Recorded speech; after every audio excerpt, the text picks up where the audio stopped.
হযরত লোকমান সন্তানকে ডাক দেয়া বললেন, বাবা, 4টা উপদেশ তোমার জন্য রয়েছে। 1 নাম্বার, একজন ব্যক্তির কাছে আমি কিছু টাকা পাই, ওই টাকাটা আনবার জন্য তোমারে পাঠাবো।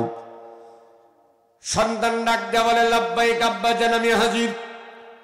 হযরত লোকমান ডাক দেয়া বললেন, সন্তান রে, ওই টাকাটা সেই বাড়িতে যার কাছে আনবার জন্য তোমারে পাঠাবো, ওই ব্যক্তির বাড়িতে তুমি যাবা, কিন্তু যাওয়ার সময় তোমার কয়েকটা ওসিয়ত আছে। 1 নাম্বার, যাইতে যাইতে তুমি খুব ক্লান্ত হয়ে যাবা, ছায়াযুক্ত কোনো গাছ যখন পাবা না, হঠাৎ করে অনেক সময় তুমি যখন ক্লান্ত হয়ে পড়বা, তুমি যে খাবার নিবা সব খাবার ফুরিয়ে যাবে, পানি নিবা পানি ফুরিয়ে যাবে, খেজুর নিবা খেজুর ফুরিয়ে যাবে। সন্তান রে, একটু ছায়াযুক্ত জায়গা তোমার দরকার। কোথাও যখন পাবা না, রাস্তার ভিতরে একটা বড় গাছ তুমি দেখতে পাবা, আমি তোমার আব্বা বললাম, ওই গাছের ছায়া তলে খবরদার খবরদার তুমি বসবা না।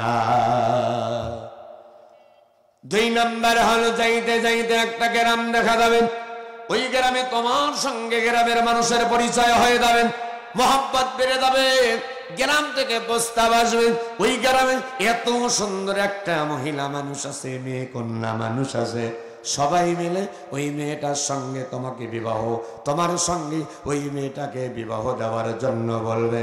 আমি তোমার আব্বা লোকমানে হাকিম বললাম, খবরদার খবরদার, ওই সুন্দরী মেয়েকে তুমি বিবাহ করবা না।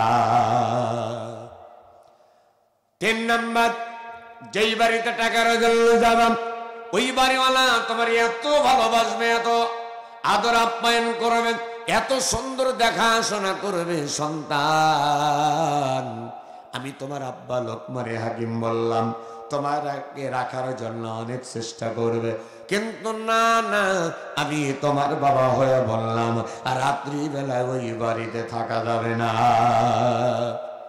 4 নাম্বার, চলার পথে একজন মুরব্বীর সঙ্গে তোমার সাক্ষাৎ হবে।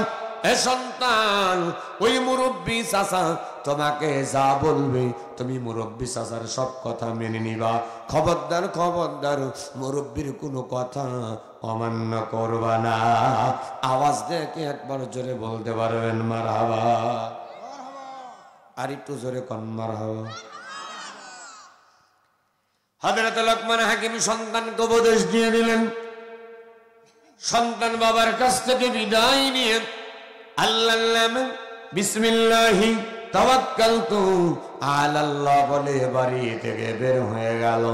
কিছু খাবার আমার দিকে তাকান, কিছু শুকনো খাবার নিয়ে নিলেন, কিছু খেজুর আর কিছু কয়েক মশক এরকম পানি নিয়ে নিলেন।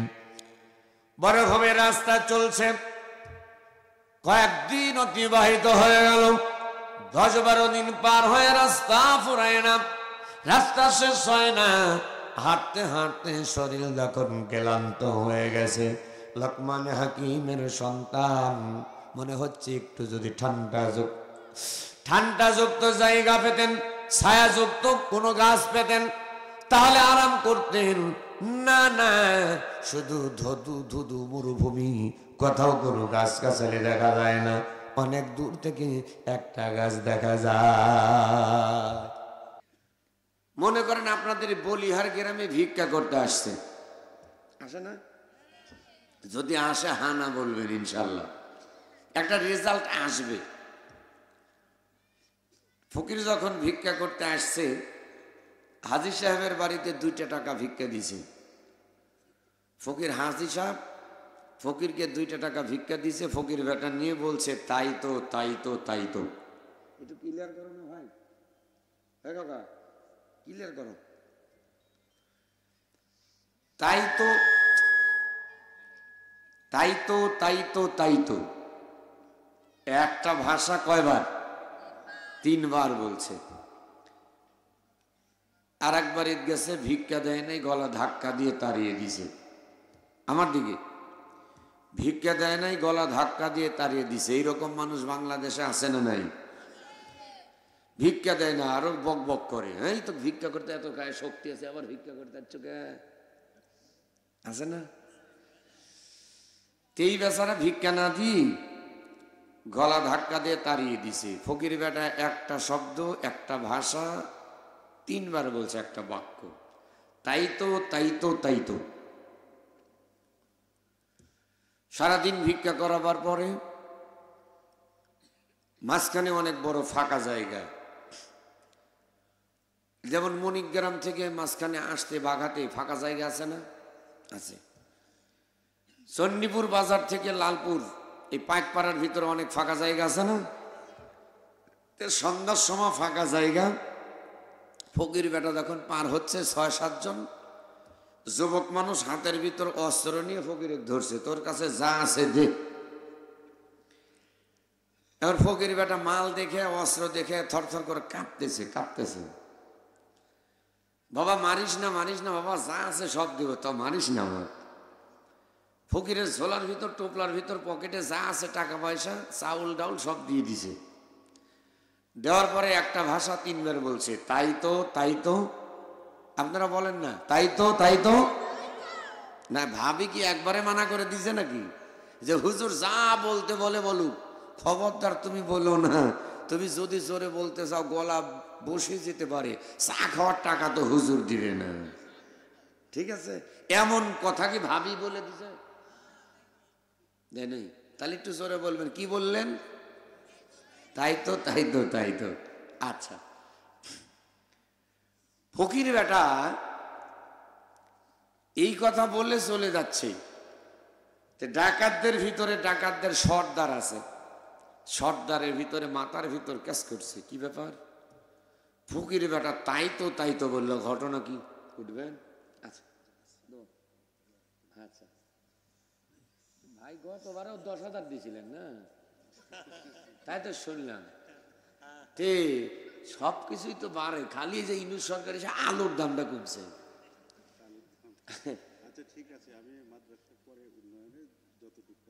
আর একটু ভাড়া দিন বড় হয়, আপনি আর 5,000 টাকা ধরে দিন ভাই আমার। ওরাও দূরের হুজুর তো চায় না, আমি নাটোরের ছেলে। আরো 10,000, আলহামদুলিল্লাহ। একটু জোরে তাকবীর দেন, লিল্লাহে তাকবীর। এটা হাতটা বেটা চলে মতো তোলেন তো, লিল্লাহে তাকবীর।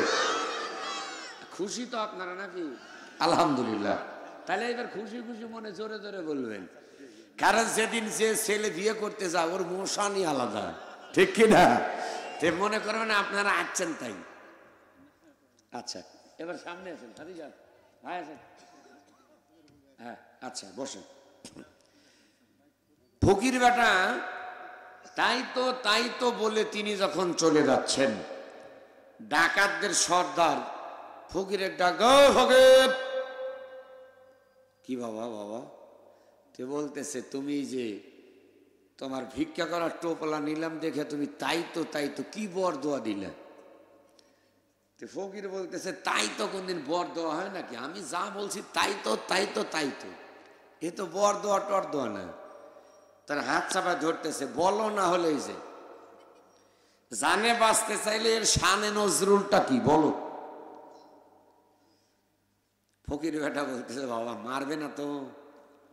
করছে না, মারবো না। তখন বলতেছে, শোনো। আর একজন বলতেছে, আজকে কয়েকদিন ধরে এই ফকিরের পিছনে আমরা তদন্ত কমিটি গঠন করছি, কি কি করে। আগে যেমন জামাত ইসলাম শিবির, জামাত, বিএনপি, যুবদল কোথায় কি করতেছে, নামাজে গেলে পরেও তদন্ত কমিটি, মানুষরূপী কিছু ফেরেশতার মতো কিরামান কাতিবিন সর্ব অবস্থায় লেগে থাকতো। কথা বলেন ঠিক কিনা? ফকির বেটা ডাক দেওয়া বললেন, ডাকাতদের সর্দার, কথাটা তো আমি বলতে চাইলাম না, কিন্তু আপনারা তো ছাড়লেন না।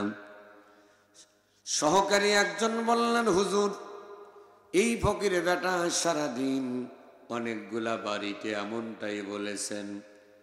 উল্লেখযোগ্য প্রথম একটা বাড়ি গেছেন, ওই বাড়িওয়ালা 2টা টাকা দিছে। ফকির বেটা বলছে, তাই তো। আর একজন ভিক্ষা দেয় নাই, গলা ধাক্কা দিয়ে তাড়িয়ে দিছে, বলছে তাই তো। আমরা আবার যখন ফকিরের কাছ থেকে ঝোলা টোপলা যখন নিয়ে নিলাম, আমাদেরকেও বলল তাই তো তাই তো তাই তো। এইবার ফকির বেটা বললেন, শোনেন প্রিয় বলে হারের মা বোন, একান্ত আপনজনেরা দিলের কানে শুনবেন, আপনি যেখানে আপনার মনটাকেও কিন্তু রাখতে হবে সেইখানে, যেইখানে চুলকানি সেখানেই মাখতে হবে ঢোল কোম্পানি। ডান হাতে যদি চুলকানি হয়, আপনি যদি বাম হাতে চুলকানির ঔষধ মাখেন, চুলকানি বাড়বে না সারবে? চুলকানি বাড়বে। অতএব আপনি যেখানে আপনার মনটাকেও রাখতে হবে সেখানে, তাহলে আলোচনা কিন্তু বুঝতে পারবেন। নইলে এখানে দেহ থাকবে, মন যদি চানাচুর ভাজার দোকানে থাকে, মনটা যদি বাহিরে থাকে, তাহলে আলোচনা কিন্তু কিছু বোঝা যাবে না। এই জন্য আগে মন, আপনি যেখানে আপনার মন রাখতে হবে সেখানে। তাও ঠিক বলবেন না নাকি বাড়ির যা ভাবিক নে জামাতে ঠিক বলবেন? যেরকম ঠিক। হ্যাঁ, এই কথাগুলা যদি আপনারা হ্যাঁ না যদি না বলেন, বক্তার বক্তব্য ভিতরে থেকে আমার আল্লাহ বের করে দিবে না। বক্তা শ্রোতা উভয় যদি মিলে যদি একাকার যদি না হয়, তাহলে কখনোই মাহফিল সার্থকতা আসবে না।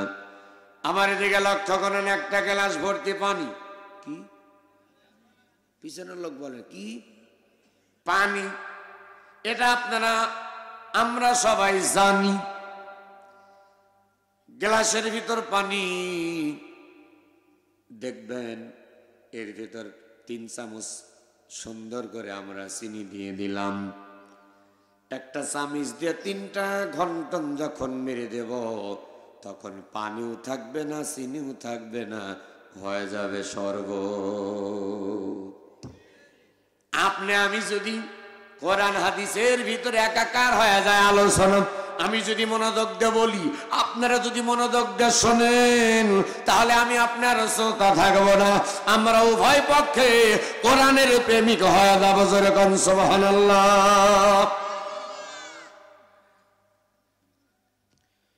এইবারে ফকির বেটা ডাক দেয়া বললেন, 2টা টাকা যে দিছেন। আমি বললাম, তাই তো তাই তো তাই তো। যিনি দান করলেন উনি হলেন দানবীর। উনার বাবা দানবীর, উনার দাদাও ছিল দানবীর। ফকিরদের ভিক্ষা দিছে, পরে গলা ধাক্কা দিয়ে তাড়িয়ে দিলেন।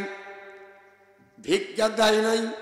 উনিও যেমন ওনার বাবাও ছিল তেমন, ওনার দাদাও ছিল তেমন। এইবার ডাকাত হাত ধরে বলতেছে, ফকির আমার খবর কি? ফকির বেটা ডাক দেয়া বললেন, ডাকাতদের সর্দার আপনি হলেন ডাকাত। কি একসাথে? আপনি হলেন ডাকাত। আপনার বাবাও ছিল ডাকাত, আপনার দাদাও ছিল ডাকাত। ফকির বেটার হাত ধরে ডাক দেয়া বললেন, চাচা যা বলছেন আর বলবেন না, আমার বাবা আমার দাদা ডাকাত ছিল, এইটা আপনারে কে বলছে? কথা হলো, গায়ে ভালো যার দুধ ভালো, ভালো করে গায়ে ভালো যার দুধ ভালো, দুধ ভালো যার ঘি ভালো, ঘি ভালো যার জি ভালো। মা যদি ভালো হয়, অধিকাংশ ছেলে মেয়ে কিন্তু ভালো হয়। আপনারা যারা মাহফিলে আসছেন, আপনারা হলো তাই তো তাই তো তাই তো। আপনারা কোরআনের মাহফিল শোনেন, আপনার বাবারা শুনে গেছে, দাদারা শুনে গেছে। আর যারা মেলায় আছে, ওরা তাই তো তাই তো তাই তো, ও তাই তোর বাপ তাই তো, দাদাও তাই তো। ওরা আসে মেলা করতে। আবু সেহেলের দলের লোক যারা কোরআনের মাহফিলে বসে না, তারা মেলায় ঘুরে মেরে জিলাপি ভাজা কিনে বাড়িতে চলে যায় তারা। এরা কোরআনের প্রেমিক হতে পারে না, এরা সব হলো ইসলামের দুশমন, কোরআনের মাহফিলের নামে মেলা করে বেড়ায়। হাত তুলে কথা বলেন ঠিক কিনা? আবু জেহেল বলতো লাল্লাযীনা কাফারু লা তাসমাউ লিহাযাল কুরআন।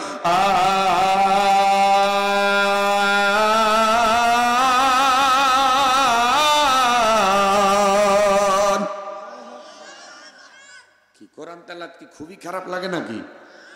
আল্লাহর নবী বললেন, যেই ব্যক্তি কোরআনুল কারীম তেলাওয়াত করলো, ও শুধু কোরআনুল কারীম তেলাওয়াত করলো না, স্বয়ং রব্বুল আলামিনের সঙ্গেই যেন কথা বলল। আর আল্লাহর নবী বললেন, যখন কোরআনুল কারীম তেলাওয়াত করা হয়, আশেপাশে যদি কোনো কবর থাকে আর কোনো কবরে যদি আযাব হয়, এ কোরআনুল কারীম তেলাওয়াতের বদলতে একদিন নয়, 2 দিন নয়, আমার আল্লাহ রাব্বুল আলামিন 40 দিন কবর আযাব মাফ করে দেয়।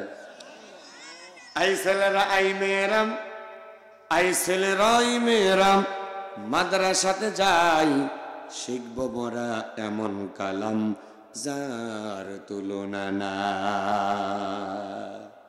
বাবা আদম নবী থেকে মুহূর্ত পর্যন্ত যত ধর্মগ্রন্থ, যত লেখকের লেখা, যত কবির কবিতা আছে, এ কোরআনুল কারীমের সঙ্গে তুলনা করা যাবে? এটা হাতটা তুলে বলেন তো যাবে? আল্লাহ কোরআনের পক্ষে যারা হাত তুলবে, হাতে জীবনে প্যারালাইজ দিও না, হাতগুলা জান্নাতে হাত কবুল করে ধরে কোন আমিন। লিল্লাহি তাকবীর, আলহামদুলিল্লাহ। তাহলে কোরআন শুনলেও লাভ, এই যে কোরআন শুনলেও লাভ, কোরআন পড়লেও লাভ, কোরআন দেখলেও লাভ। মারহাবা কোন? আপনি পড়া জানেন না, কিন্তু নিয়ত করা লাগবে শেখা। তাহলে কি হবে? আমি কিন্তু ঠসা বক্তা না ভাই। হ্যাঁ, তোমরা মনে করতেছো আমরা যা করতেছি হুজুর ওটা বুঝিচ্ছে না। হ্যাঁ, সাবধান। এখন বেড়া যদি খেত খায়, জমিতে আবাদ করছে, আবাদ যেন ছাগল গরু না খায়, সে কারণে বেড়া দিছি। এখন দেখা যাচ্ছে বেড়াই যদি খায়, ঠেকাবে কি? কথা কন লাগে। এরা হতেছে আয়োজক, ভলেন্টিয়ার, যুব সমাজ। এটা ওরাই যদি সামনে বসে বক বক করে, তাহলে মাহফিল থাকে। হ্যাঁ, আপনি কোরআন পড়া জানেন না, এই যে কোরআন পড়া জানেন না, আপনার বিবি ঘরের ভিতর কোরআনুল কারীম তেলাওয়াত করতেছে, তাহা মা আনসালনা আলাইকাল কুরআনা লিতাশকা ইল্লা তাযকিরাতাল লিমান ইয়াখশা تنزيلا ممن خلق الأرض والسماوات العلى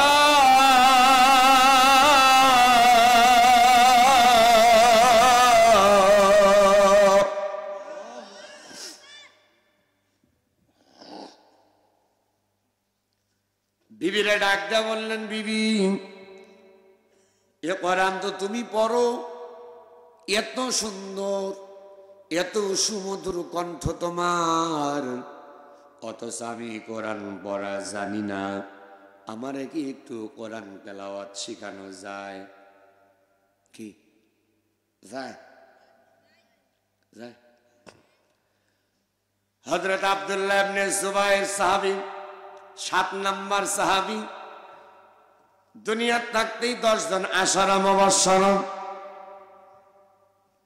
আশারা মুবাশশারা 10 জনের ভিতর 7 নম্বর যিনি, এই সাহাবী তিনার বিবির কাছে আল্লাহর কালাম কোরআনুল কারীম শিক্ষা গ্রহণ করছে।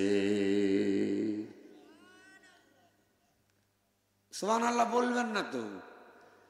তার কারণ জীবনে শেখেন নাই, বউকে এমনি মানেন না, আর বউ যদি কোরআনের হুজুর হয়, আমি বইয়ের কাছে কোরআন শিখবো, অত অত বোকা আমি না, নাকি?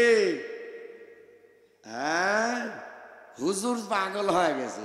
বোর কাছে যদি কোরআন শিখি, বউ সারাদিন ঘরে তুমি কিরকম মরদ তোমাকে চিনি আমি। আর মহিলারা আমার, তবে এই বাঘাই বলিহারের মা বোন নাও থাকতে পারে, আমার নাটোরে খোটা দেওয়ার মহিলা মানুষ অনেক আছে। আপনাদের থানার কি খবর?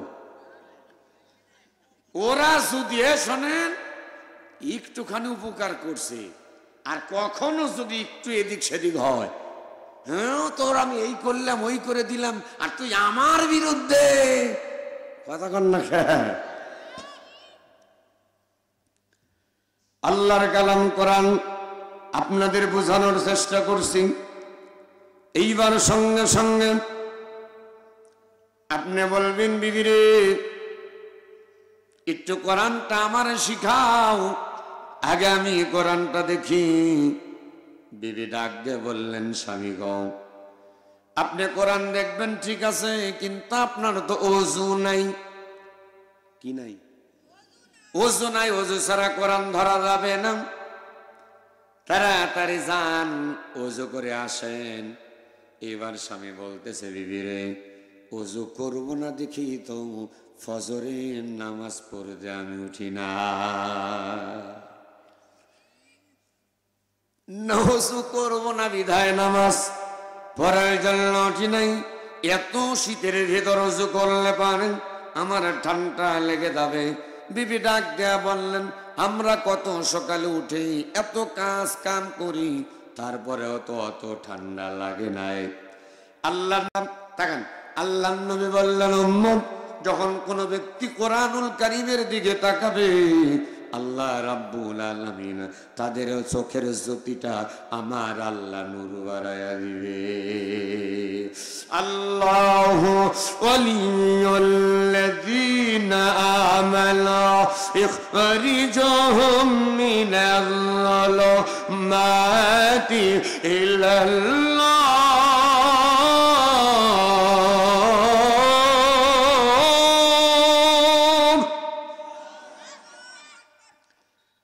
এইবার বলুন তাহলে কোরআনুল কারীম শিক্ষা করার দরকার আছে না নাই?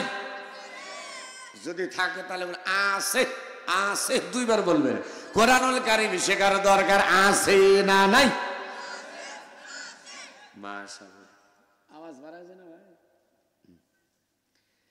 আল্লাহর কালাম কোরআন বিশ্বদুলাল ডাকদা বলেন, আম্মা তুমি যখন মৃত্যু শয্যা আমার দিকে লক্ষ্য করেন, আপনি যখন মারা যাবেন, আমরা অনেক মৃত্যু ব্যক্তির মৃত্যু শয্যায় ছটপট ছটপট করে তাদের সামনে যখন দাঁড়াই, অনেক সময় দেখি দুইটা চোখ উল্টে গেছে, নিঃশ্বাস নিছে, বন্ধ হয়েছে, আধা ঘন্টা কিন্তু আবার খবর নাই। আছে না? এইদিকে বলতেছি, বড় মেয়ে ডাক দে বলে, আব্বা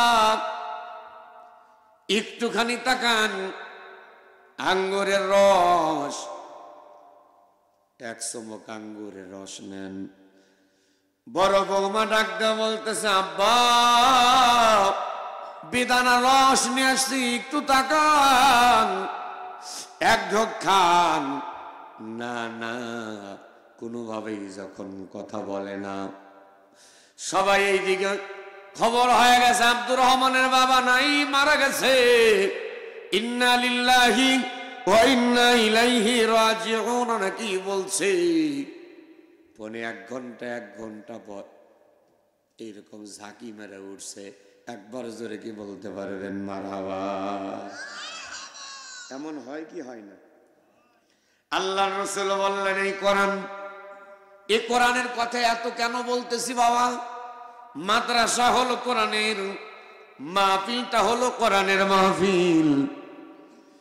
আপনি যন্ত্রণায় ছটপট ছটপট করতেছেন, আল্লাহর নবী ডাক দেয়া বললেন, উম্মত তোমার ছেলে তোমার মেয়ে প্রতিবেশী যখন কোরআনুল কারীম তেলাওয়াত করবে, বিশ্বনবী বললেন সূরা ইয়াসিন যখন তেলাওয়াত করবে, আল্লাহ রাব্বুল আলামিন কোরআনুল কারীম তেলাওয়াতের বদলতে তোমার মৃত্যু যন্ত্রণা আমার আল্লাহ ভালো করে দিবে, মৃত্যুর যন্ত্রণা আমার আল্লাহ কমায়া দিবে।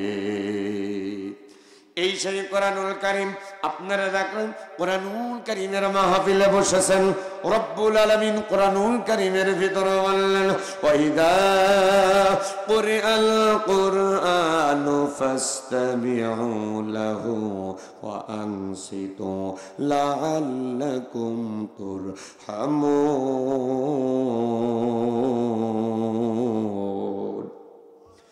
রব্বুল আলামিন বললেন তখন কোরআনুল কারীম থেকে আলোচনা করা হয়, ওই মুহূর্তে তোমাদের জন্য শর্ত থাকবে দুইটা।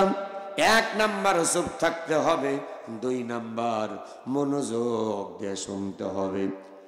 এই দুইটা শর্ত যখন পালন করবেন, আমি আল্লাহ রাব্বুল আলামিন আহকামুল হাকিমিন আরশে আজিম থেকে তোমাদের উপরে একটা জিনিস নাজিল করব, লাআল্লাকুম তুরহামুন। আমি আল্লাহ খুশি হয়ে তোমাদের উপরে আমার কাছে রহমত নাজিল করতে থাকবো। আর একটু জোরে কোন আল্লাহু আকবার। আল্লাহ বললেন তোমরা চুপ থাকো, মনোযোগ দিয়ে শোনো। এই দুইটা শর্ত পালন করলে আমি আল্লাহ তোমাদের উপর রহমত নাজিল করব। এবার বলেন এই আয়াতের অর্থ অনুসারে আমরা এই মুহূর্তে আল্লাহর রহমতের ভিতরে না বাহিরে? সবাই বলেন ভিতরে না বাহিরে? ভিতরে। এটার নাম কি? আল্লাহ যারা বলবে কোরআন, মৃত্যুর পরে আল্লাহ তাদের দান করবে জান্নাতের বাগান। জান্নাতে যাবেন না? সুবহানাল্লাহ বলবেন না? হ্যাঁ, মৃত্যুর পরে আল্লাহ তাদের দান করবে জান্নাতের বাগান, খেদমত করবে হুর গেলমান। জোরে বলেন সুবহানাল্লাহ। এটার নাম কি? আল কোরআন। কয় পারা? একসাথে। কয় পারা? আপনাকে যদি কেউ প্রশ্ন করে আপনি উত্তর দিতে পারবেন, এই কারণেই আমি বারবার আপনাদেরকে জিজ্ঞেস করছি। এটা একটা ক্লাস, শুধু ওয়াজ মাহফিল তাফসির মাহফিল না, একটা ক্লাস মাহফিল। খায়রুকুম মান তাআল্লামাল কুরআনা ওয়া আল্লামা। আল্লাহ রাসূল বললেন তোমাদের মাঝে সর্বোত্তম ওই ব্যক্তি যে নিজে কোরআন শেখে এবং অপর ব্যক্তিকে শিক্ষা দেয়। উনারা হলো একের লোক। যেরকম সুবহানাল্লাহ। তাহলে আমি আপনাদের মাঝে আলোচনা করছি, শিখাচ্ছি, আপনারা শিখতেছেন।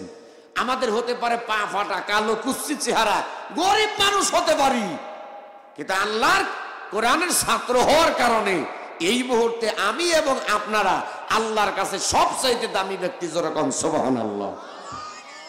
আপনারা যারা আসছেন না, আপনারা তো এখন কোরআনের ছাত্র। কিসের ছাত্র? আচ্ছা, কোরআনের ছাত্র হতে তো আপনাদের আপত্তি নাই, আছে কি? কোরআনের ছাত্র হতে কোনো আপত্তি নাই। আল্লাহ রাসূল বললেন যারা কোরআনের ছাত্র বাড়ি থেকে বের হবে, বিসমিল্লাহি তাওয়াক্কালতু আলাল্লাহ। সুবহানাল্লাহ। এই দোয়াটা আল্লাহ রাসূল বললেন যে ব্যক্তি এই দোয়া পরে আল্লাহর উপর ভরসা করে বের হবে, ওই ব্যক্তির সকল প্রকার দায়িত্ব রব্বুল আলামিন নিজ কুদরতে হাতে গ্রহণ করে নেয়। যেরকম সুবহানাল্লাহ। কিন্তু আমরা তো আল্লাহর নামে বের হই না। ঘরের বউকে গেলাম রে দোয়া করি, কথা কন না কেন? আল্লাহ বলি না, আল্লাহ তোমার নামে বের হইলাম, বিসমিল্লাহি তাওয়াক্কালতু আলাল্লাহ।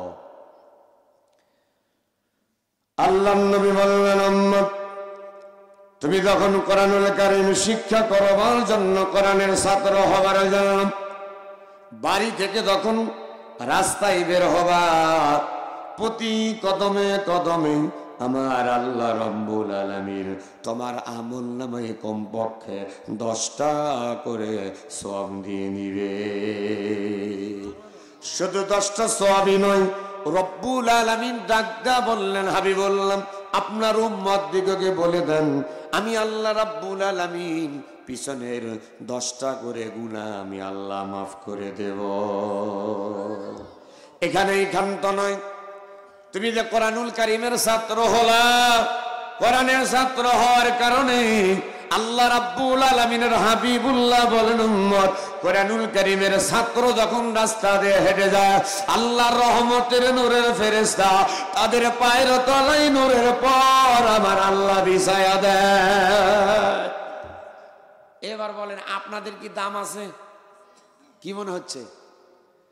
সে স্যান্ডেল পায়ে দিয়েছি আবার রহমতের নূরের ফেরেশতা পাখা বিছায় দিছে। হ্যাঁ, রাসূলুল্লাহর হাদিস হিসাবে আমরা কোরআনের ছাত্র হয়েছে এই মুহূর্তে আল্লাহর রহমতের নূরের ফেরেশতা আমাদের দেখার দরকার নাই, ফেরেশতারাই আমাদের দেখতেছে।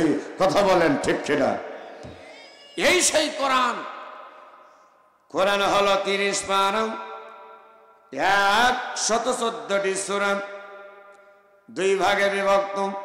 কিছু হলো মাক্কি আর কিছু হলো মাদানী। 21 পারায় অবস্থিত। সূরাটির নাম হলো সূরাতুল লোকমান। কি নাম? লোকমান নামে মানুষ কি বলিহার এলাকায় আছে? যদি থাকে তাহলে হ্যাঁ বলবেন। আছে, আলহামদুলিল্লাহ। লোকমান নামে এই সূরাটির নাম হলো সূরাতুল লোকমান। 17 নম্বর 18 নম্বর আয়াতে কারিমা আমি তেলাওয়াত করেছি। সূরাটি নাজিল হয়েছে মক্কা। দিলের কান দিয়ে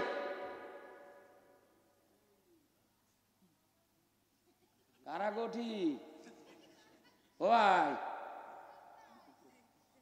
অত জোরে না, অত জোরে না, আস্তে আস্তে। আলহামদুলিল্লাহ, আলহামদুলিল্লাহ। আল্লাহ যদি কবুল করে, মা বোনেরা মুরগির পেটের তলে ডিম দেয় বাচ্চা ফুটাবার জন্য। আপনাদের এদিক দেয়?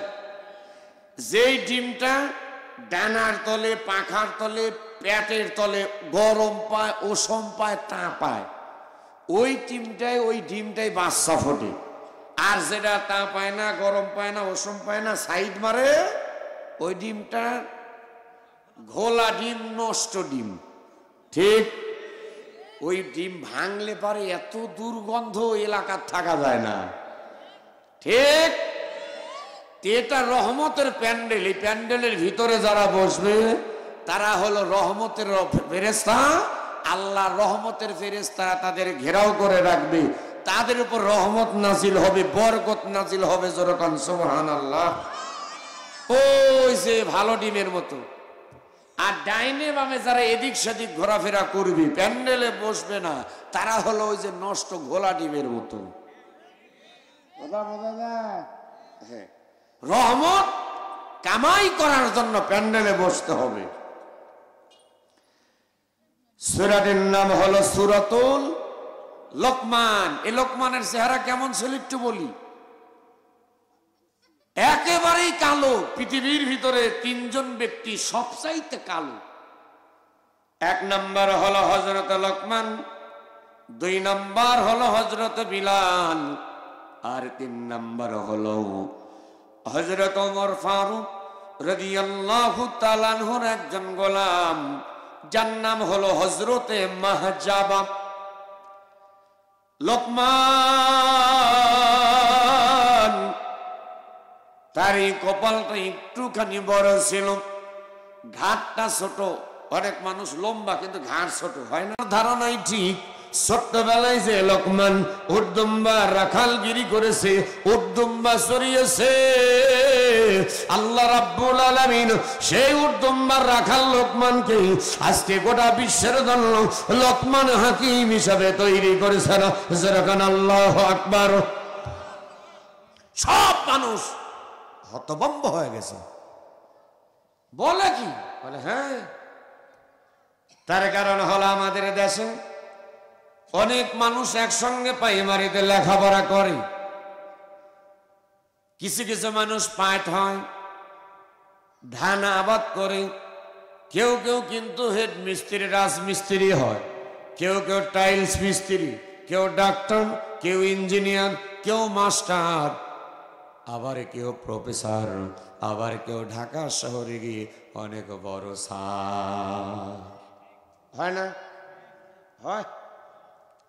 ঈদের ভিতরে আসছে, অনেক দিন পর সাক্ষাৎ। কে রে? ওই আব্দুল সাত্তারের বেটা গোলাম না, ওই কাছে যা সালাম দিচ্ছে, দেখতেছে এ হতেছে পাইনসে কামলা, বুঝলেন নাই, এগার পা ফাটা ভেটকা গেছে, কোন রকম একটা শার্ট গায়ে দিয়ে বাজারে গেছে, যায় দেখতেছে যে সাত্তারের বেটা সার হয়েছে, 10-12 জন লোক পিছনে বডিগার্ড আছে না এরকম। গোলাম একজা সালাম দিচ্ছে, আসসালামু আলাইকুম। কে রে গোলাম, ভালো আছো ভাই? গোলাম এনে তাকাইছে, কি ব্যাপার, কে তুমি? ভাষায় আলাদা, কে তুমি? তখন বলতেছে কে, আমাকে চিনিচ্ছ না? বলছে না তো। বলতেছে এই যে বলিহার সরকারি প্রাথমিক বিদ্যালয়, যে আসার সময় একটা স্কুল দেখে আসলাম, তাই না? ওই প্রাইমারিতে একসাথে পড়েছি, 5 পাস করে আমি কামলা বেশি, কপাল দোষে মানুষের বাড়ি কাজ করে খায়, আর তুমি তো এখন ঢাকাতে সার হয়েছো, এখন চিনিচ্ছ না? করছে না। গোলাম নামে তোমার সাথে কেউ পড়ছে, তোমার নাম কি? বলছে আমার নাম রাব্বি। রাব্বি নামে কাউকে চিনি না আমি। এরকম অস্বীকার করা বন্ধু আছে না? ডানে ভাবে তাকান, যেটা বলবি না মনে কর ওইটার ভিতর সমস্যা আছে, এরকম আছে না? বহুত আমাদের সমাজে আছে, একটু বড় হসে তো খালি বেলুনের মতো ফলে, হাই রে পাম, কঠিন অবস্থা। কোন রকম কিছু টাকা সুদের উপর লেনদেন করে আঙ্গুল ফুলে, যেরকম আঙ্গুল ফুলে কলা গাছ হয়েছে, মুই হসি কি, ছিনু কি আর হনু কি, টাইম নেই। সাবধান, যে আল্লাহ আপনাকে উঠাইছে ওই আল্লাহ আপনাকে কিন্তু যখন তখন নামাইতে পারে, যখন তখন। ভুলবেন না, ফেরাউন জিকির করতেছিল, ফেরাউন ছিলাম কি হইলাম কি, ছিলাম কি, যেরকম না ছিলাম কি হইলাম কি। ফেরাউনের বিবি আসিয়া বলতেছেন এত বাহাদুরি করবেন না। তো ফেরাউনের 1 নাম্বার চামচা হলো হামান। হামান বলতেছেন প্রথম ছিলেন হইতেছে আপনি, 1 নাম্বার ছিলেন লুচ্চা, আমার দিক 1 নাম্বার ছিলেন গ্রেট লুচ্চা। 2 নাম্বার চাষির ঘরে ঢুকছিলেন, চাষির ঘরে অবৈধ কাজ করার জন্য ঢোকার কারণে গ্রামের লোক মেরে জুতার মালা দিয়ে বের করে দিয়েছিল। আপনি সেই ফেরাউন। আমাদের সমাজেও এইরকম কিছু মানুষ আছে না নাই? ওই চরিত্র মার্কা যারা ফেরাউনের বংশধর, তারা ওজা এও তাই ভালো চরিত্রের মানুষ, খারাপ লাগবে না। আর ওই মার্কা চরিত্র যাবি ওই যে হুজুর আমার বিরুদ্ধে করছে, না ভাই আপনার বিরুদ্ধে কইতে যাবো কেন? আপনার বাড়ি রাজশাহী জেলা, আমার বাড়ি নাটোর জেলা। আপনার 10 টাকা আমি মেরে খাই নাই, আপনিও আমার 10 টাকা মেরে খাইন নাই। কিন্তু ফেরাউনের ওয়াজ করতে গিয়ে যদি আপনার চরিত্রের সঙ্গে মিলে যায় তাহলে তো আমার করার কিছু নাই। কি রাগ করতেছেন আপনারা? আমি ওয়াজ করে মজা পাচ্ছি না, কারণ কি জানেন? এদের মাইকটা ভালো কিন্তু সব হরেন দিছে বাইরে, আমার কানে কোনো আওয়াজই দেয়নি। এই বক্সটা একটু ঘুরে দাও তো খোকা, অন্যদিন বক্স দাও পিছনে, আজকে ওই দিক দিছ তো। ভাত খাইছো? মনে হয় খাও নাই, এই কারণে হচ্ছে দাম।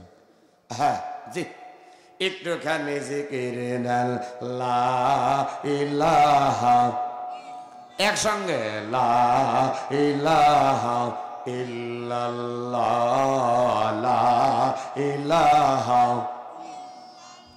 হায়াতের মালিক যে আল্লাহ, মৌতের মালিক সে আল্লাহ, লা ইলাহা, লা ইলাহা ইল্লাল্লাহ মুহাম্মাদুর রাসূলুল্লাহ। সকলেই বলছি সাল্লাল্লাহু আলাইহি ওয়াসাল্লাম। হযরত লোকমানের কথা বলছিলাম, তখন কথা বলতে বলতে ফেরাউনের কথা চলে আসছে। এক নাম্বার বলতেছে ছিলাম কি হইলাম কি। হামান ডাক দেয়া বললেন, এক নাম্বার ছিলেন চাষির ঘরে ধরা খাইলেন। গ্রামের লোক জুতা পেটা করে জুতার মালা নিয়ে আপনাকে বের করে দিল গ্রাম থেকে। আমরা দুই বন্ধু মিলে চলে গেলাম অন্য জায়গায়। ভাত পাই না, খাবার পাই না, 3 দিন 3 রাত অনাহারে, কেউ আমাদের কাজও দেয় না। ওই মুহূর্তে দেখলাম মাঠের ভিতরে কিছু মানুষ অনেক দূর থেকে তরমুজ কেটে কেটে রাস্তা নিয়ে আসতেছে। আমরা তাদের সঙ্গে কথা বললাম। 2 নাম্বার ছিলেন তরমুজ টানার রাখাল। তরমুজ টানার কামরা, টাকা পয়সা গুচ্ছিত হলাম। কয়েকদিন থাকার পরে রওনা হলাম। পথিমধ্যে গ্রামের ভেতরে একটা কবরস্থান দেখা গেল। ওই গোরস্থানের যিনি পাহারাদার ছিল, নাইট গার্ড ছিল, নাইট গার্ড মারা যায়। আপনি আর আমি, অথবা তুমি আর আমি, গ্রামের মানুষ দিগকে বললাম কাজটা আমাদের দেন, চাকরি আমাদের দেন। ঠিক আছে, সবাই যখন দায়িত্বটা আপনাকে অথবা আমাকে দিয়ে দিল, 2 জন নিলাম। গোরস্থানের কর্মচারী হিসাবে, নাইট গার্ড হিসাবে কাজ করলাম। অনেক দিন কাজ কাম করি, অনেক টাকা পয়সা যখন হয়ে গেল, গ্রামের ভিতরে দেশের ভিতরে দুর্ভিক্ষ ধরা পড়ল। দেখা দিল মানুষ খাবার দাবার, ভাত কাপড় কিছু পায় না। ওই মুহূর্তে আপনার বস্তা বস্তা টাকাগুলা রাজ্যের ভিতরে আপনি দিয়ে নিলেন। আজকে হইলেন আপনি ফেরাউন। জিকির করবেন কি? নমরুদ শিখে দিল, আপনি জিকির করেন ছিলাম কি হইলাম কি, ছিলাম কি। আজকে আমাদের দেশে অনেক মানুষ আছে বড় বড় কথা আমরা বলি, অথচ তারা 5ই আগস্টের আগে কিছু করতে পারে নাই। আজকে তারাই কিন্তু বড় বড় লেকচার মারতেছে। কথা কন ঠিক কিনা? আগে যারা অশান্তি করছেন, এখনো যারা অশান্তি করতে চায়, বাংলাদেশের মানুষ তাদেরকে ঘৃণা করে, আমরা তাদের ঘৃণা করি। কথা বলেন ঠিক কিনা? আমরা মারামারি, কাটাকাটি, হানাহানি, গন্ডগোল, ফেসাদ চাই না। আমরা চাই 10 মিলে করি কাজ, হারি জিতি নাহি লাজ। সকলেই মিলে ঐক্যবদ্ধ ভাবে ভালো একটা সুন্দর রাষ্ট্র পরিচালনা করতে চাই। সম্মানিত হাজিরিন, আইন সবার জন্য সমান। এইখানে আওয়ামী লীগের লোক থাকতে পারেন, বিএনপির লোক থাকতে পারেন, জামাত ইসলামের ভাইরা থাকতে পারেন, এরশাদের দলের লোকেরা থাকতে পারেন, অন্য অন্য দলের মানুষ থাকতে পারেন। সব দলের মানুষ নিয়ে এই বাংলাদেশ। এই জন্য একান্ত আপনজনেরা আমার কথাগুলো শোনেন। সেই কথাটা হলো, এতদিন যারা রাষ্ট্র চালিয়েছেন, এখন যারা আগামী যারা রাষ্ট্র চালাবেন, সবার মূল উদ্দেশ্য থাকা লাগবে আপনি যে দল করেন আপনার একটা পরিচয়, সেই পরিচয়ের নাম হলো মুসলমান। কি নাম? মুসলমান। এইটা মনে রেখে সামনের কাজ কিন্তু আমাদের করতে হবে। আইন সকলের জন্য সমান। অবৈধভাবে আইন পাশ করেন আমাদের প্রিয় আল্লামা দেলোয়ার হোসেন সাইদি রাহিমাহুল্লাহ 1 বছর নয়, 2 বছর নয়, দীর্ঘ 13টি বছর জেলের কারাগারে বন্দি করে, ওখান থেকে বের করে হাসপাতালে নিয়ে অন্যায় ভাবে ইনজেকশন পুশ করে, বিষ প্রয়োগ করে আল্লামা সাইদিকে হত্যা করা হয়েছে। বড় বড় নেতাদের ফাঁসি দেওয়া হলো, খালেদা জিয়ার চিকিৎসা দেওয়া হয় নাই, বালুর টাক দিয়ে বন্ধ করা হলো। বালুর টাক কিন্তু আপনারা সরাইতে পারেন নাই। ও বিএনপির ভাইরা, আপনারা বেশি বেশি আল্লাহর ইবাদত করবেন আর আল্লাহর শুকরিয়া আদায় করবেন। আর এই যুব সমাজ বৈষম্য বিরোধী ছাত্র আন্দোলন যারা করছে, যারা শহীদ হয়ে গেছে, শহীদ আবু সাইদ মীর মুগ্ধ, ওদের জন্য বেশি বেশি দোয়া করা দরকার। ওরা যদি আন্দোলন না করতো তাহলে শেখ হাসিনা পালায়া যাইতো না। আর শেখ হাসিনা যদি না পালায়া যাইতো বেগম জিয়া কিন্তু মুক্তি পাইত না। লন্ডনে চিকিৎসার জন্য আপনারা নিতে পারতেন না।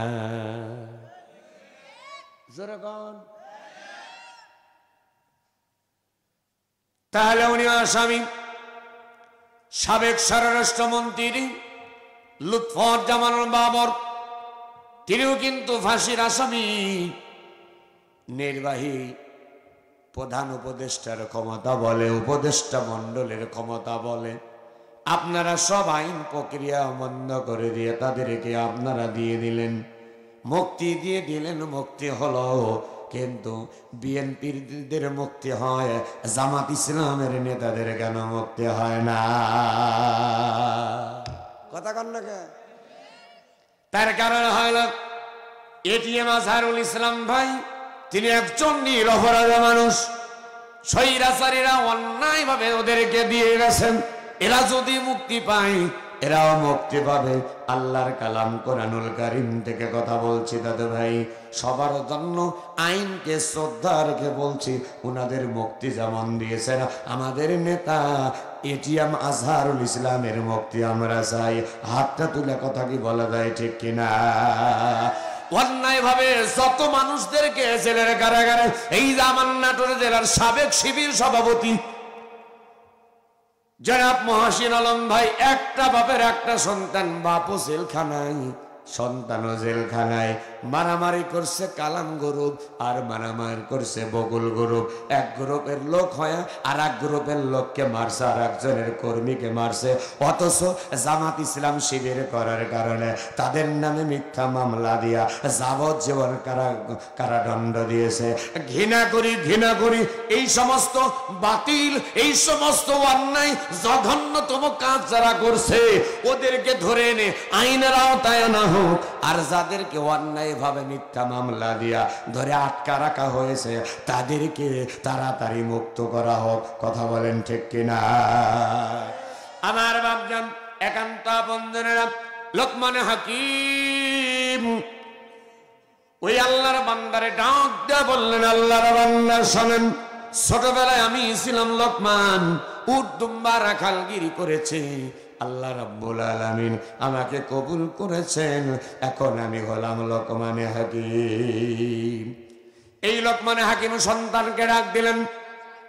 সন্তানকে ডাক দেওয়ার পরে ডাক দিয়ে বললেন, বাবা, ইয়া বুনাইয়া আকিমিস সালাতা ওয়া আমুর বিল মারুফ।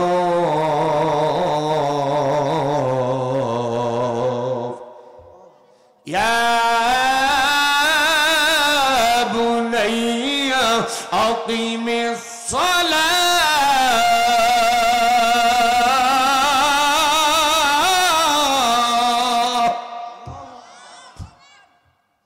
ছেলে, হে আমার বৎস, হে আমার সন্তান, হে আমার বেটা, আকিমিস সালাহ, নামাজ কায়েম করো। সুবহানাল্লাহ বলেন না?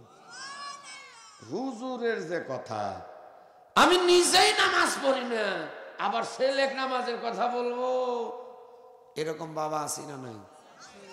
হযরত লোকমান তার সন্তানকে বললেন, আকিমিস সালাহ, এক নম্বরে নামাজ কায়েম করো। উপদেশ যখন দিয়ে দিলেন, উপদেশ যখন হয়ে গেল, হযরত লোকমান সন্তানকে ডাক দেয়া বললেন, বাবা, চারটায় উপদেশ তোমার জন্য রয়েছে। এক নম্বর, একজন ব্যক্তির কাছে আমি কিছু টাকা পাই, ওই টাকাটা আনবার জন্য তোমারে পাঠাবো। সন্তান ডাক দেয়া বলে, লাব্বাইক আব্বাজান, আমি হাজির। হযরত লোকমান ডাক দেয়া বললেন, সন্তান রে, ওই টাকাটা সেই বাড়িতে যার কাছে আনবার জন্য তোমারে পাঠাবো, ওই ব্যক্তির বাড়িতে তুমি যাবা, কিন্তু যাওয়ার সময় তোমার কয়েকটা ওসিয়ত আছে।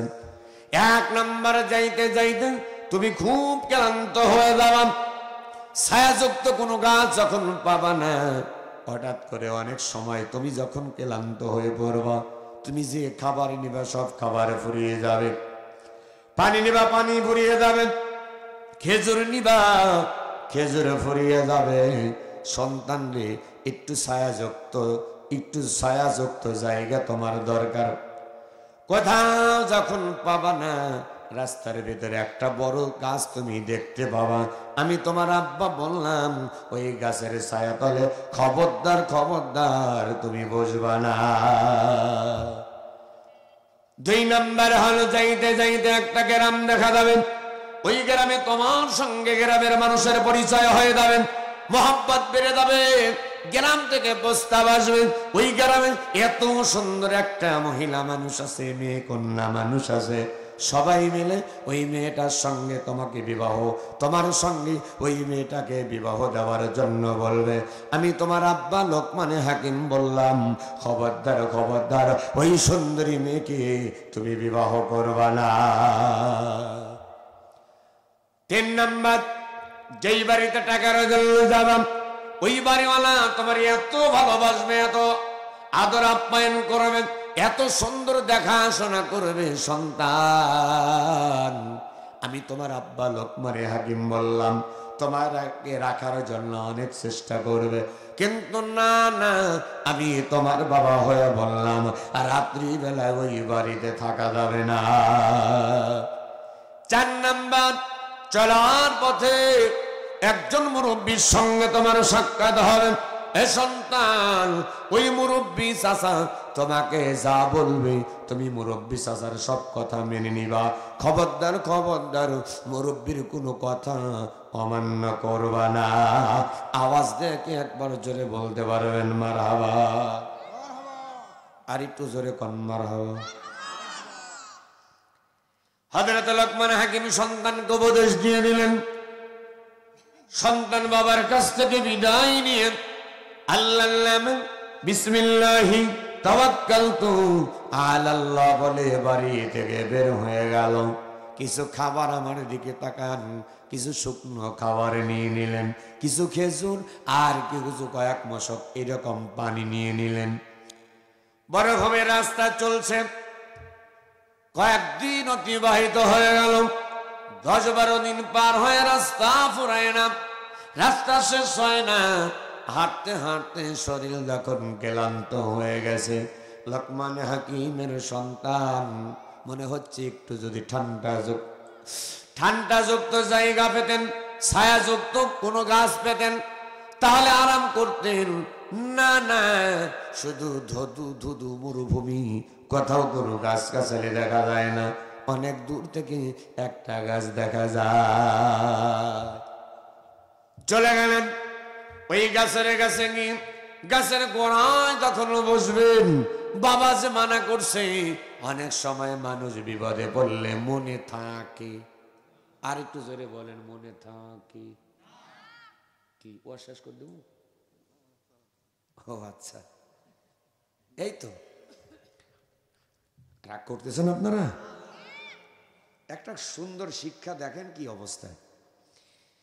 আমার বাপজান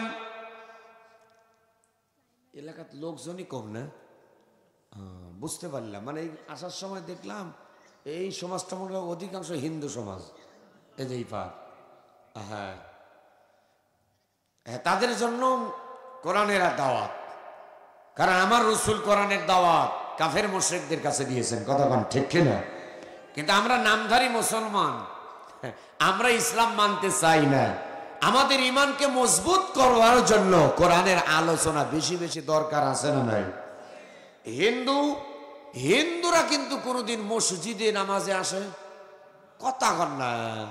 আচ্ছা বলেন তো, জুমার দিন ফজিলতপূর্ণ দিন, আমাদের কিছু নেতারা আছে বলে হিন্দু মুসলিম ভাই ভাই একসাথে বসে চা খান। কথা কন। ওরে রে, এত কে কইছে রে হিন্দু মুসলিম ভাই ভাই? আল্লাহ বলছেন ইন্নামাল মুমিনুনা ইখওয়া, এক মুমিন আর এক মুমিন ভাই ভাই, আমাদের মাঝে কোনো মারামারি আর যে মারামারি। হিন্দু মুসলিম ভাই ভাই একসাথে চা খায়, উঠি বাসু রে। হ্যাঁ, ওই ভোটের আগে, এই কথাগুলা ভোটের আগে, ভোট নেওয়ার জন্য ভালাই ভালাই ভাল ভালাই করে সরব হিন্দুদের অনুষ্ঠানে আমাদের মুসলমানের ছেলেরা যায়, যায় কি যায় না? অনেক মহিলা মানুষ আছে বেলজ্জা, লজ্জা বলতে কিছু নাই। আল্লাহ রসুল বলে আল হায়াউ শুবাতুম মিনাল ঈমান, যার লজ্জা নাই, যার শরম নাই, তার ঈমান নাই। অনেক মুসলিম মা বোন আছে বোরকা পরিধান করে হিন্দুদের মেলা যায়। তুই কিসের মুসলমান রে? হ্যাঁ, বোরকা পরে যাচ্ছ হিন্দুদের ঠায়ের কেন ডুবাইতে? মর বাটাম ফাটাবে। ঠিক বললেও ঠিক, না বললেও ঠিক। হিন্দু মুসলিম ভাই ভাই একসাথে বসে চা খায় ওয়াজ করলেন, তাহলে জুমার নামাজ, কখনো জুমার দিন কি কোনো হিন্দু নামাজে আসে? ঈদের নামাজ পড়ার জন্য আসে? তাহলে মুসলমানদের ধর্মীয় উৎসবে তারা আসে না। আর তোমরা ইসলাম ধর্মের মানুষ হয়ে আল্লাহর মনোনীত জীবন ব্যবস্থা, ইন্না দীনা ইনদাল্লাহিল ইসলাম, নিশ্চয় ইসলাম পূর্ণাঙ্গ জীবন ব্যবস্থা, মনোনীত জীবন ব্যবস্থা আল্লাহ রাব্বুল আলামিন দিয়ে দিলেন। অথচ সেই ইসলাম ধর্মের মানুষ হয়া ইসলাম ধর্ম মানো না, আর এক ধর্মের পূজা মণ্ডপে দাও, লজ্জা করা উচিত। যারা ঠিক বললেন না তারা বুঝে যাচ্ছেন, বুঝে ফেলছি। আপনাদের দিনে দাওয়াত, তাদেরকে আহ্বান করছি কোরআনের আলোচনা শুনুন, দিনের আলোচনা শুনুন। আশা রাখি অনেক বড় বড় হিন্দু দার্শনিক, অনেক বড় বড় যারা হিন্দুদের লিডার, তারা কালেমা পড়ে মুসলমান হয়ে গেছে।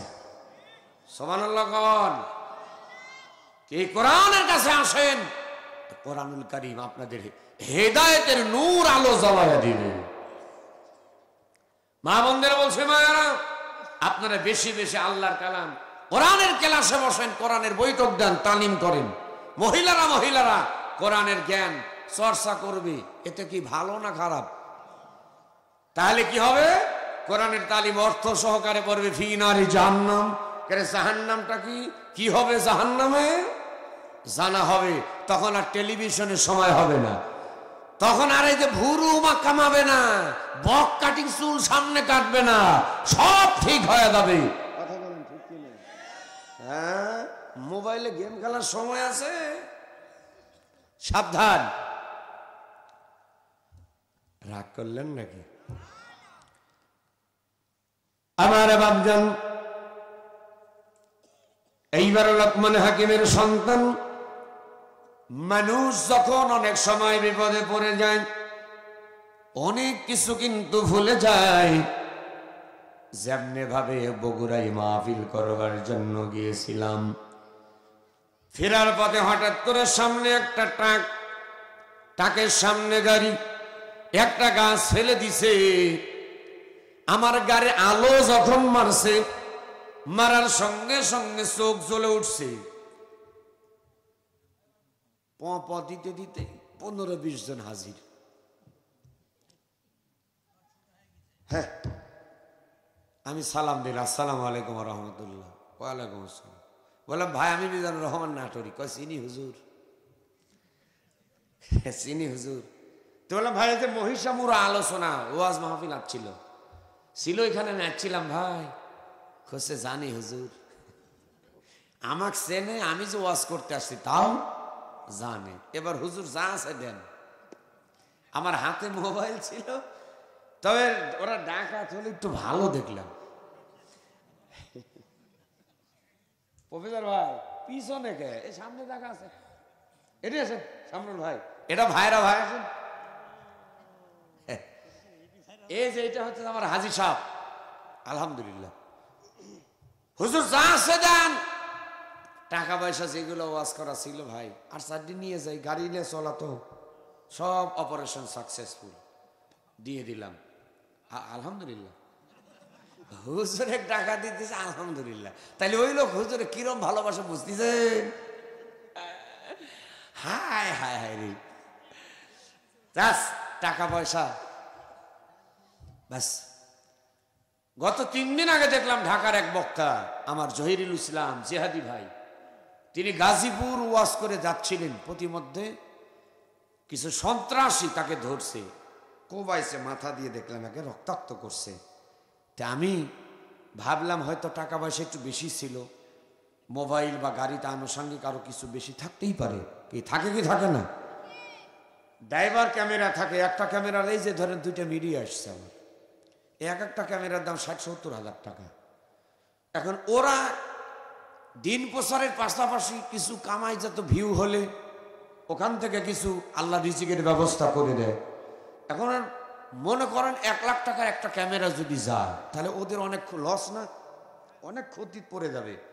এই ভেবেই হয়তো আমার বক্তা ভাই সম্ভবত একটু অনিচ্ছা পোষণ করছে, সম্ভবত।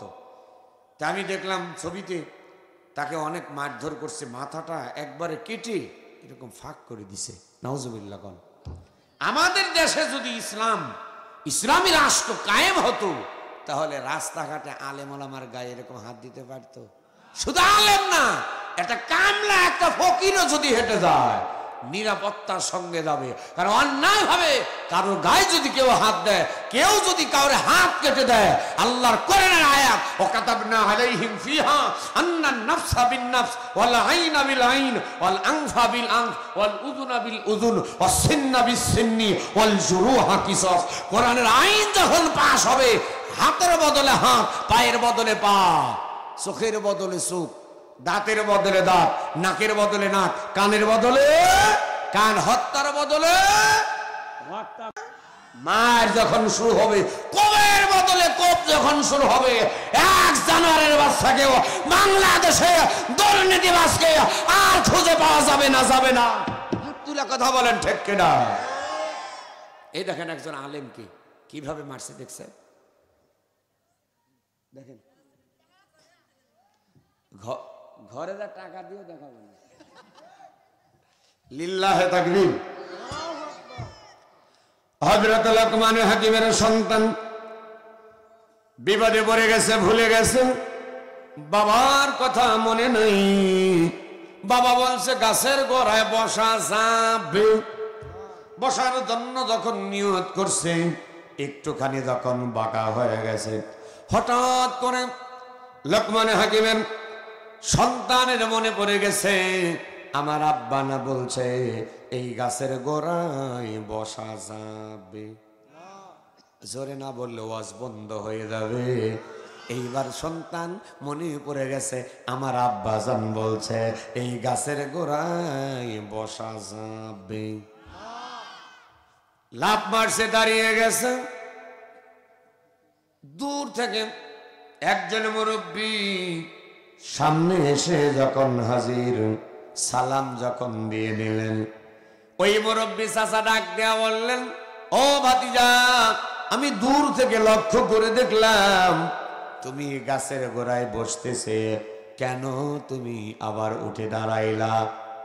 বসলে না, দাঁড়িয়ে গেলে কেন? ডাক দেয়া বললেন, আমার আব্বা নিষেধ করছেন, এই কারণে আমার মনে পড়ে গেছে, আমি গাছের গোড়ায় বসলাম না, দাঁড়িয়ে গেলাম।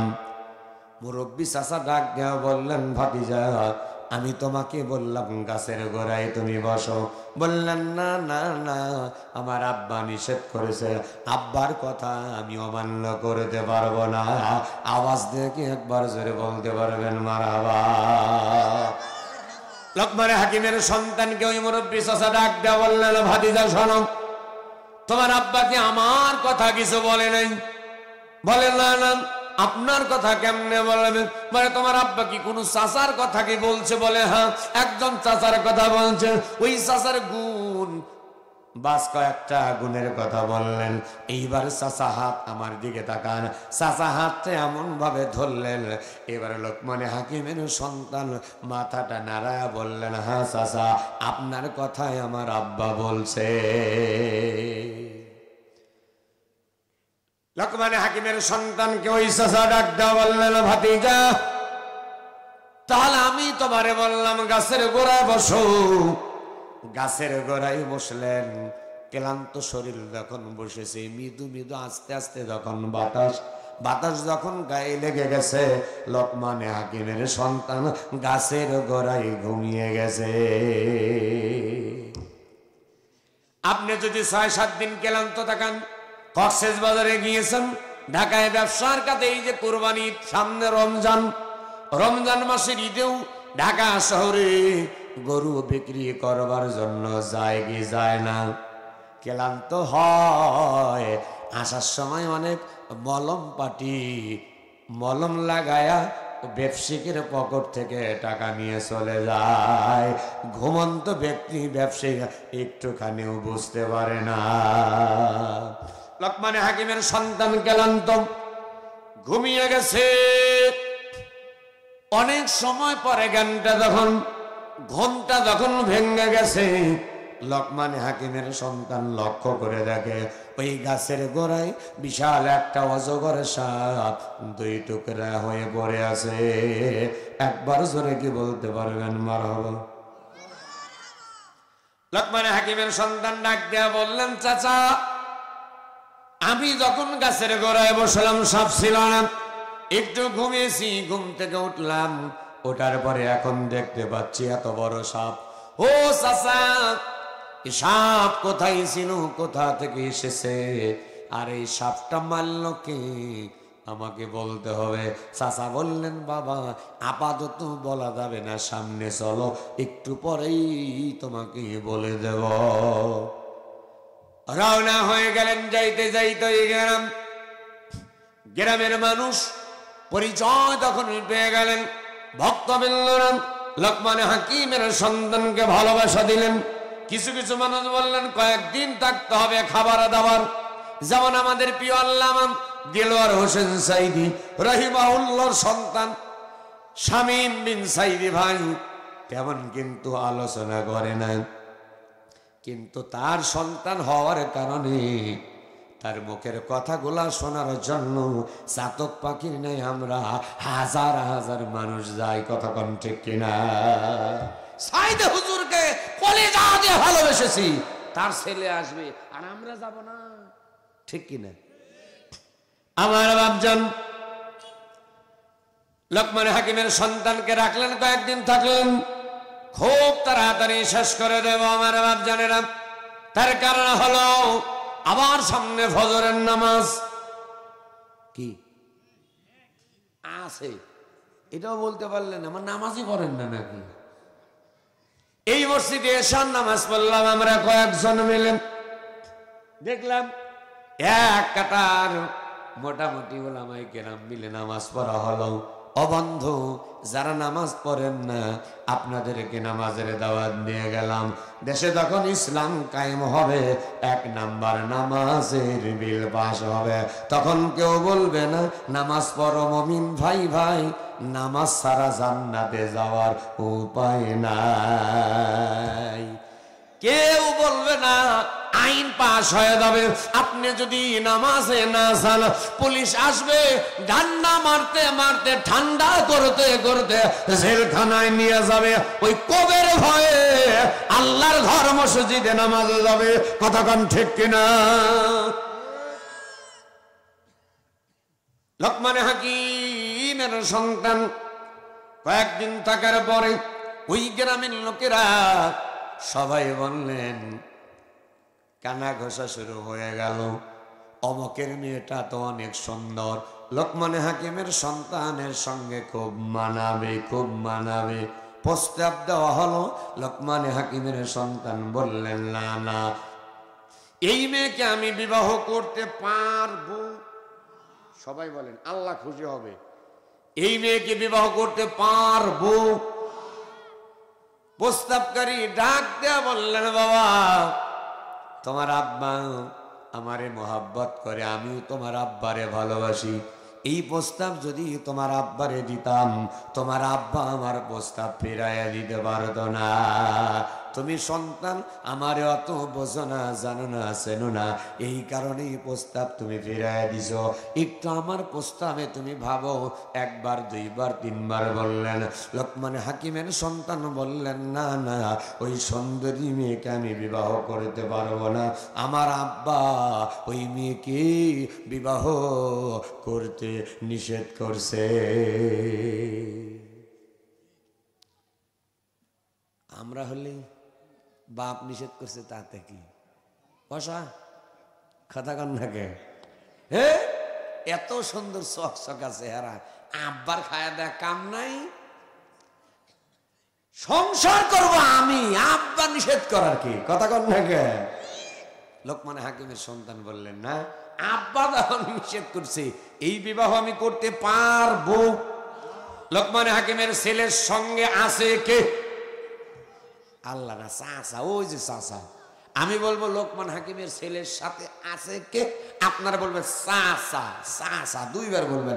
লোকমান হাকিমের ছেলের সাথে আছে কে? যাক, চাচা বলতেছে, ভাতিজা আমি তোমার চাচা হয়ে বললাম বিয়ে করা লাগবে। বলতেছে, না চাচা, আব্বা না নিষেধ করছে। এইবার চাচা বলছেন, তোমার আব্বা তো এটাও বলছে আমি যা বলবো তাই তোমাকে শুনতে হবে, আমার কোনো কথা অমান্য করা যাবে? আমি তোমার চাচা হয়ে বললাম, বাবা ঠিক আছে, রাজি ডাকো কাজী, কওমা কবুল, বাড়িতে আসবে লম্বা চুল কবুল। বাস, লম্বা চুল কবুল হয়ে গেল। 3 দিন 3 রাত। কয়দিন? 3 দিন 3 রাত পরে চাচা ভাতিজা বললেন, বাবা ওই যে বাড়ির টাকা পাবো, চলো যাই। রওনা হয়ে গেলেন।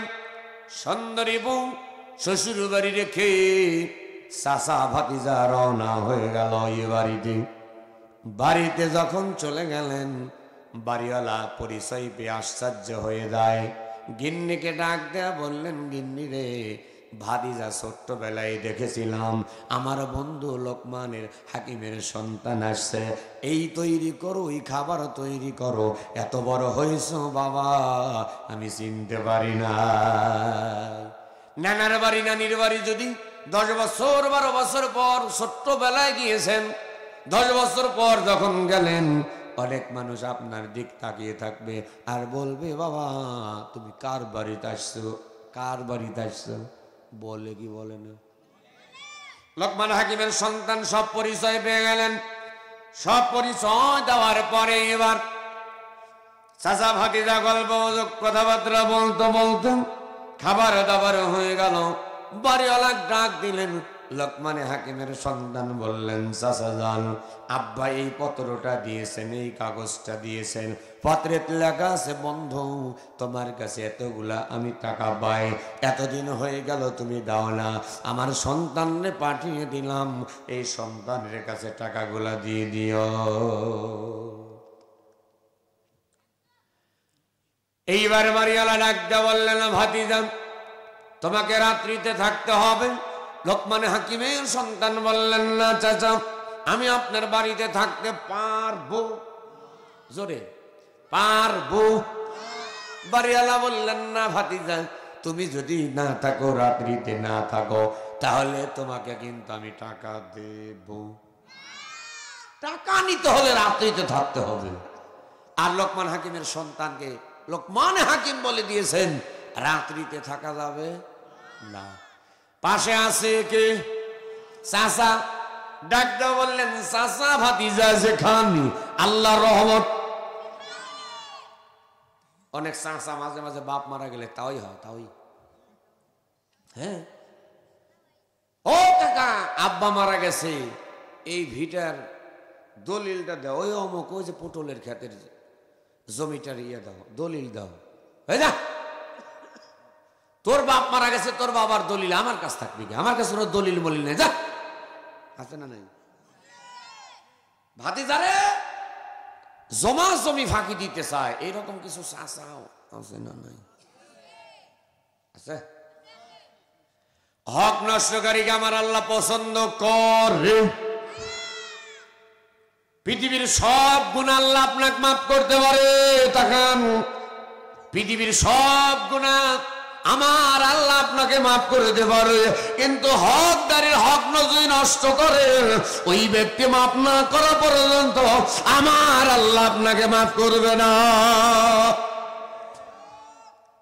আপনি হাজি হন, হুজুর হন, এমপি মন্ত্রী হন, যত বড় দানবীর হন, হকুল্লাহ হকুল ইবাদ, আল্লাহর হক যেটা আমার আল্লাহ ইচ্ছা করলে যখন তখন মাফ করতে।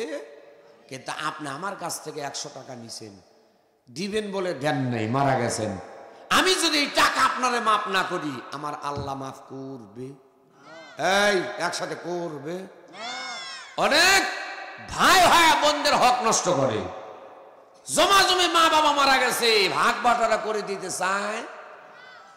আরে তুই বাপের বেটা, তোর যতটুকুন হক সে বাপের বিটি তারও ততটুকু হক। আল্লাহ ঘোষণা করে দিয়েছে, ইউসিকুমুল্লাহু ফি আওলাদিকুম লিযযাকারি মিসলু হাযযিল উনসায়াইন।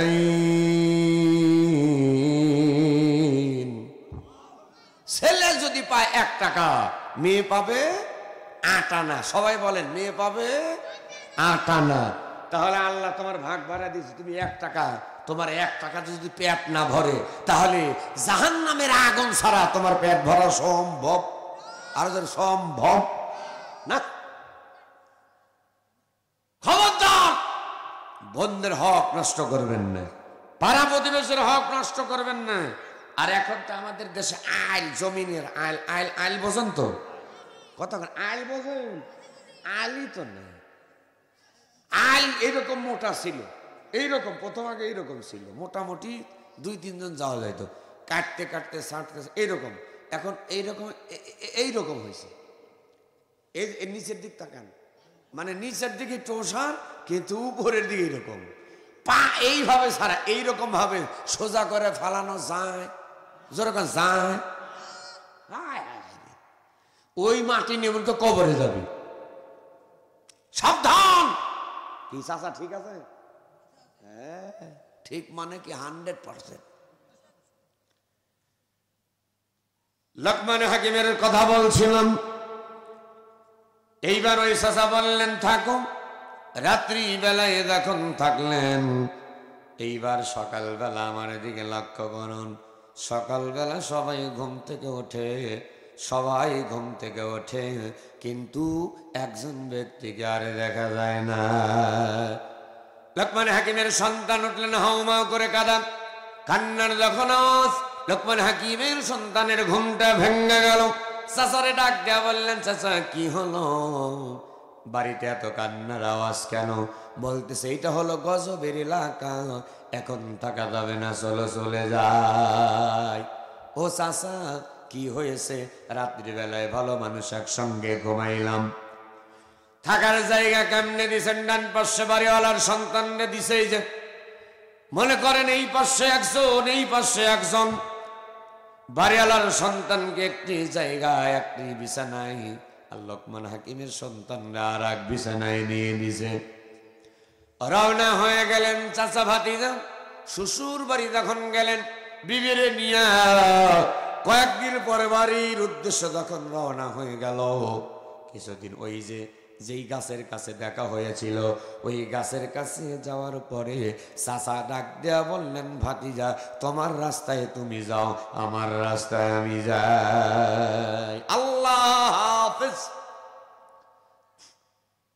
ভাতিজা ডাক দেয়া বললেন, চাচা, খপ করে হাত চেপে ধরলেন, চাচা আমার 4টা প্রশ্ন আছে, এই 4টা প্রশ্নের উত্তর না দেওয়া পর্যন্ত আমি আপনার ভাতিজা আপনারে ছেড়ে দেব। আর একটু জোরে বলেন, দেব। আমি যদি এই 4টা প্রশ্নের উত্তর না দেই আপনারা কি আমাকে এখন যেতে দিবেন? কখনো না। তাহলে এই 4টা প্রশ্নের উত্তর শুনবেন। কারা কারা শুনবেন হাত তোলেন।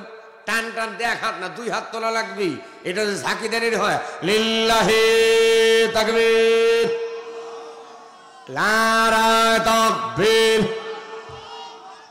আল কোরআনের আলো সব জায়গায় চালো,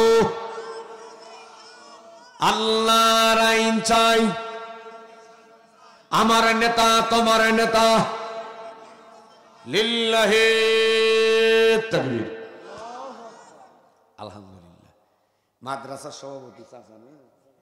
আচ্ছা, 1 নাম্বার, আমার আব্বা নিষেধ করছে গাছের গোড়ায় বসা যাবে, আপনি আমারে বসায় দিয়েছেন, বসি তখন সাপ ছিল না, আমি একটু ঘুমিয়ে গেছি, ঘুম থেকে ওঠার পরে দেখতেছি বিশাল একটা সাপ 2 টুকরা হয়ে পড়ে আছে।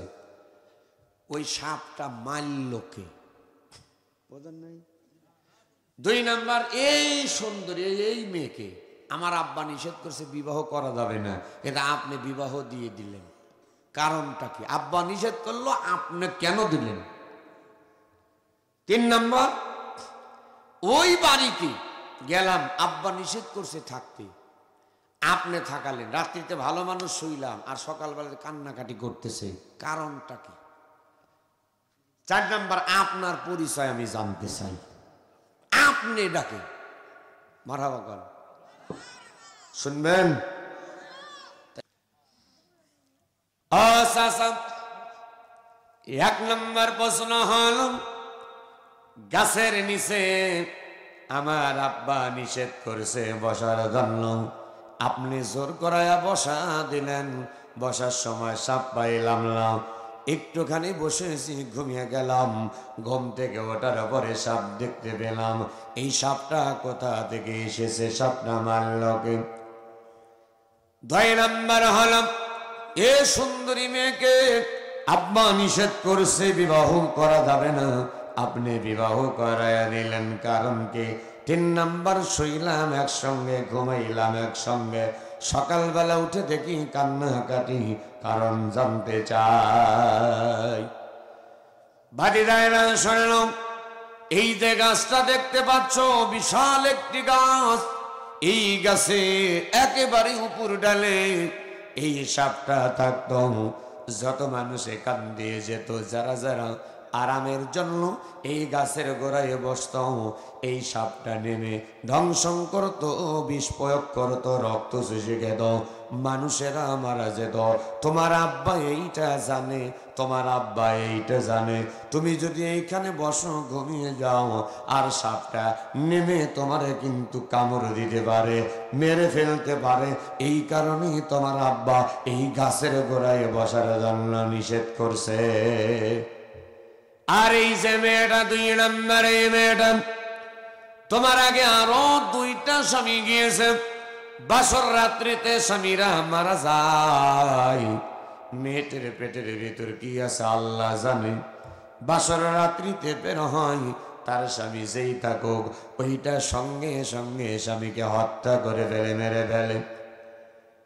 তোমার আব্বা হয়তো বুঝতে পারছে আধ্যাত্মিক জগতের মানুষ, গ্রামে গিয়েছো, বিবাহের প্রস্তাব আসতেই পারে, আর যদি প্রস্তাব আসে তাহলে বিবাহ করা যাবে, নিষেধ করছে, তুমি যদি মারা দাও তোমার আব্বা সহ্য করতে পারবে না, এই কারণে তোমার আব্বা নিষেধ করেছে।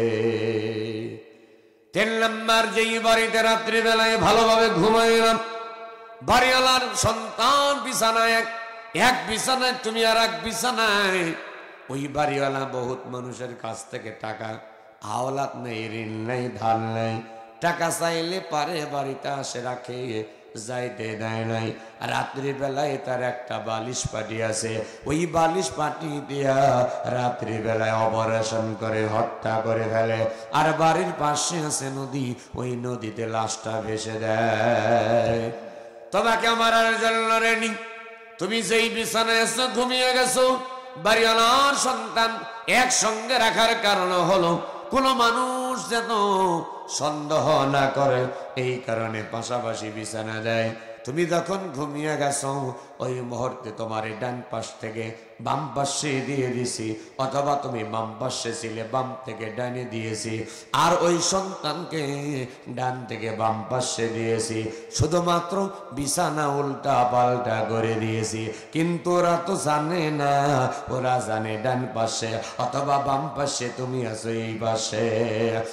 তোমাকে মনে করে নিজেদের সন্তান যখন হত্যা করেছে, বস্তার ভিতর ভরে নদীর ভিতরে ভাসিয়ে দিয়েছে, সকালবেলা যখন দেখে তুমি জাগ্রত হয়েছ, তুমি এইরকম জীবিত আছো, তুমি যদি জীবিত থাকো তাহলে বাড়িওয়ালার সন্তান মারা গেছে, এই কারণে হাউমাউ করে কান্নাকাটি করে দিছে।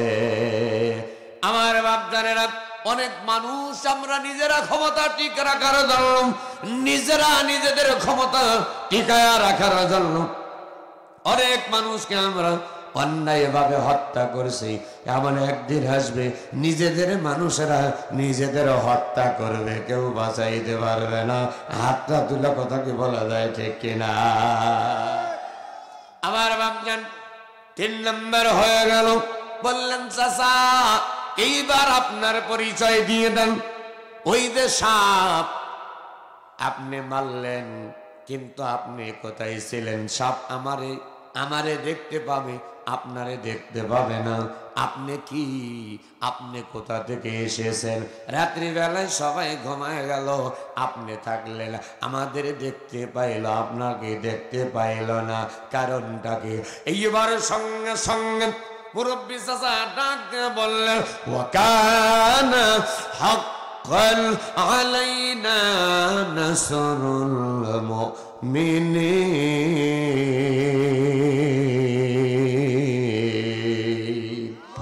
আর একটু জোরে বলেন আল্লাহু আকবার।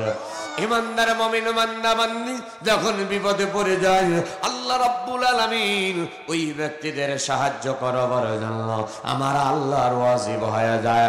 ও লোকমান হাকিমের সন্তান, আপনি হলেন ইমানদার, আপনার বাবা ইমানদার, এই কারণে আপনাদের বাঁচাবার জন্য আল্লাহ পাঠিয়েছে। বদরের প্রান্তরে মুসলমানরা 313 জন বর্দে মুজাহিদ ছিল। লিল্লাহি তাকবীর, আল্লাহু আকবার আওয়াজ দিয়া 313 জন গিয়েছিল, আর কাফেররা ছিল 1000। আমার আল্লাহ রাব্বুল আলামিন কোরআনুল কারীমের ভিতরে বললেন, ইস্তাগীসুনা রাব্বাকুম ফাস্তাজাবা লাকুম আন্নী মুমিন্নুকুম বিআলফিন মিনাল মালাইকাতি মুরদিফিন। কাতারে কাতারে 1000, 2000, 3000 রহমতের ফেরেশতা দিয়া আমার আল্লাহ বদরের প্রান্তরে মুসলমানদের বিজয় করে দিলেন। একবার জোরে কি বলতে পারবেন আল্লাহু আকবার? লোকমান হাকিমের সন্তান 4 নাম্বার প্রশ্নের উত্তর হলো, আমি কোনো মানুষ না, আমি আল্লাহর পক্ষ থেকে এসেছি, আল্লাহর রহমতের একজন নূরের ফেরেশতা। আল্লাহ পাক তোমাকে সাহায্য করবার জন্য আমাকে পাঠিয়েছেন। একবার জোরে কি বলতে পারবেন মারহাবা? ও বাংলাদেশের মানুষেরা, তোমরা যতই নির্যাতন, যতই নির্যাতিত হও না কেন, তোমরা ভয় পেও না, ভেঙ্গে পড়ো না, নৈরাশ হয়ো না। আমি আল্লাহর কাছে যাও, আমি আল্লাহ রাব্বুল আলামিন তোমাদের বিজয় দিয়ে দেব। লিল্লাহি তাকবীর, আল্লাহু আকবার আওয়াজ দিয়া ময়দানে ঝাঁপিয়ে পড়বে। সকল বাতিলের উপরে আমি আল্লাহ মুসলমানদের বিজয় দিয়ে দেব। এইবার বলুন তো দাদু ভাই, বিজয় নেওয়ার মালিক কে? লিল্লাহি তাকবীর।